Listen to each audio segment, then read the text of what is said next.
the reward. What's the reality of how often they turn up? You already mentioned about you might get 1 or 2 of those a month, right? Yeah. What is the reality of that? Because I know a lot of people always, they think every trade is going to be like that. Yeah, no. So I don't trade like ranging markets well at all. And we kind of have a joke like in the high strike group and stuff in the community there. They were just like, Ben loves trend days. And I do. You know what I mean? Like that's where I make my money is trend days.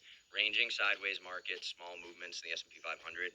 I make almost no money on those days. When you see NASDAQ move 2.5% in a day, that's usually what I'm in on. Because I caught an entry, let's say like dip in the morning, but then we make higher lows all day. It's like, man, I could have just followed the trend all day.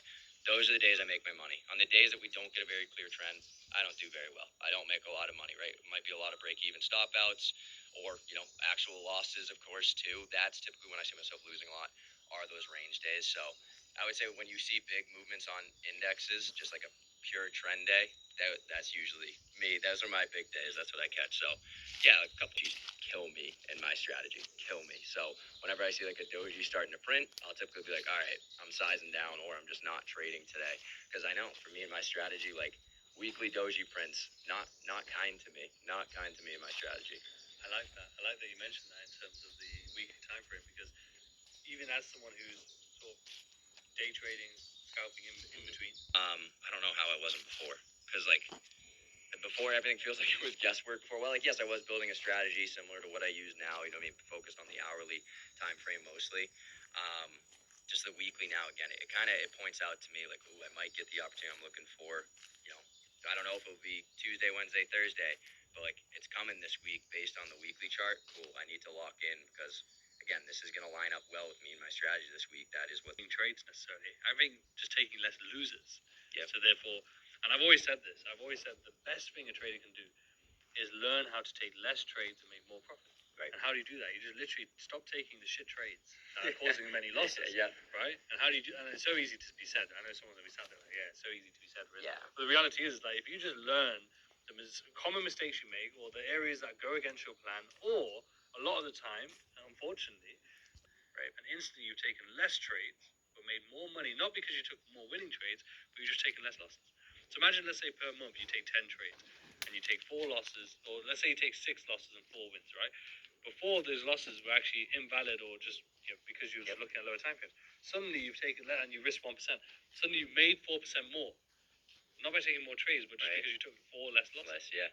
And I think that's the biggest hack. If anyone wants a hack, that's the big making more money off the back of that. And that's like the best thing ever.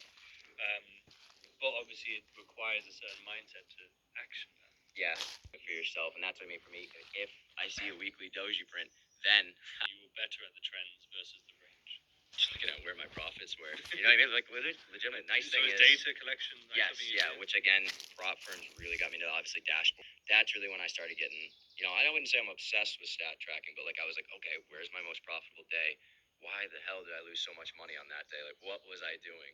And you need to be reviewing as a trader if you're going to learn at all, right? You need to be reviewing your trades. And again, unless you're 100% hit rate, like, and you were making 5-10 mil a year, hey, don't listen to me, fine. But if you were anywhere else in between, you got to be reviewing your trades and what you're doing well or not at all times, in my opinion. So that's really where it just came from, was I had an understanding from the beginning, like, hey, on good days, I need to review what I did well.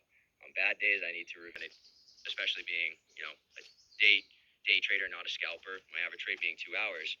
The days I make the most money are those longer trades that we trend for a full 4 hours. Like that's where I make a lot of my money. And that's what I noticed my average trade time starting to climb. So on days we get a good trend day, that's where I make all my money. Days that were flat or maybe reversal, right? I get stopped out at break even or a small win there. Because like, right, we get start. I was like, oh, all right, I've kind of figured out a system that works here. And then I was like, well, I wonder if I could pass one in a day. Right, which is just stupid, but like I wanted to see if I could do it. It's like obviously it never happened. Just kept like putting myself right. And I think most people are just like, oh, well, just don't do that. I think everyone that's traded prop though, they'll be like, yeah, I know what he's talking about. I tried to do the same, and I finally having a wake up call to I need to change my ways, right? But the draw, everything the same. Try to keep it even keel, right? Pretty much it's only when my strategy changes when I get that buffer we talked about, because then I start looking for the big opportunities. But when I'm drawdown, there have been times when I'm like, I want to protect that payout. I'm not going to trade again. But there's no like number in my head. I try to take what the my big weeks and months. Is recognizing if I get like that 2%, 2.5% move on Nasdaq, I'm probably not getting that again the rest of the week. Like that's when maybe I'll call it quits for the week. Is when I'm caught just a big movement in the market. Like, and I might not be looking like, oh sweet, I made 8,000 that day. I'm looking like, nope, that was so. There's never really any day, unfortunately, that I could walk away and like not be paying attention. Not 2, 3 months, sorry. 2 years was like one segment, and then the next 2 years. Yeah. And around the 4, 5, and 6 is where you start to really see that profitability. You know, and you've spoken to a lot of traders as well, being part of that community. Is there any, like, from my observation and my own my journey was about 3 years, 3.5 years profitability. From what I've looked at so far, obviously there's people, there's exceptions, of course, but very large exceptions from people who take longer, wait to develop the skills. So not like massive profits, but just really start to get to a point where they're starting to see some. Coming in right before COVID, it felt like I saw the absolute worst, like everybody losing their net worths and stuff in the dip, and then the exact opposite on the way up, right? You trader, and I think that was huge for me to understand. Like, is that person actually profitable, or did they just catch a run? And like, damn, that guy just got shafted by the market. I was seeing people go from really, really great traders to losing everything, and people that had no business trading making a ton of money. So getting to see both of those that wasn't my first exposure to the market. I think that helped me adopt a much better mindset. Market cycles before I truly feel confident in it, and it just lined up well with my time frame of the. To be honest, it was always to get out of debt is what it was for me, and like that was a big milestone. Of course, freestyle. You know what I mean? Like the easy answer would be like, oh, build my net worth to 7 figures. That would be awesome, right? And I think anybody would agree that's what they want to do too. Otherwise, it already has, right? It got me out of engineering. But what I want to continue to do, I mean, I'm wearing the lifetime of trading with us and like help traders. I think I would have probably got to that 7-figure mark, right? And profits pretty easily. I don't want to say easily, but you know what I mean? Like my percentages beyond perform that. If I could have built something that can help, that's what excites me now, is to help traders catch their big break, get found, like help them build a resume as a trader, and be part of a community. So I want to be doing too is like, I wish I could have found something that, I've proven this skill with prop firms. They have all my data, what I mean? I wish there was like something that was collecting it lifetime. That's exactly what we're doing here. So I'll be doing it myself on Mill to, work with a high level trading team.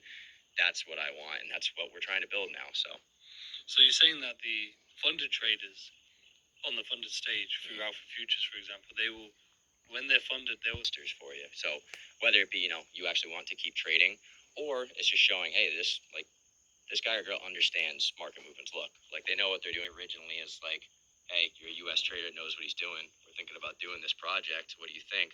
That's what I really brought them with. Have the doors open to get. That's what we're going to try to do here, and that's kind of my passion project. Traders, option traders, I speak to all kinds of traders. So you would think I would have heard. I've heard of firms, like one or two, but only recently. You know what I mean? They're like, you're not dumb. Good, and like that's obviously how we're building out our office. That, Yeah, I didn't. And I didn't either until about 2 years ago. And I was like, oh, yeah, CMO was my introduction to this office. They're the first. It's been doing it longer than anybody. They do a ton of stuff so right. Like they are definitely operationally, like they are an incredible company. There's things with other firms that, I'm not trying to bash, but like I just personally disagree with, and we'll be doing things differently. Flooding the market, and the negative stuff that ended up happening was more so just that everyone started undercutting each other, trying some way, separate yourself a little bit. But do you feel like is there any worry in the future space of that happening there? Of course, there is a worry. I mean, just to be transparent with you, we're going in with a competitive offer, nothing freedom, like no rules or anything, right? And then we have to implement rules later. That's suck. That would suck, and that's what we're seeing in the forex space right now. I've seen that so many times. It was so weird. Like a very it was competitive, but it wasn't like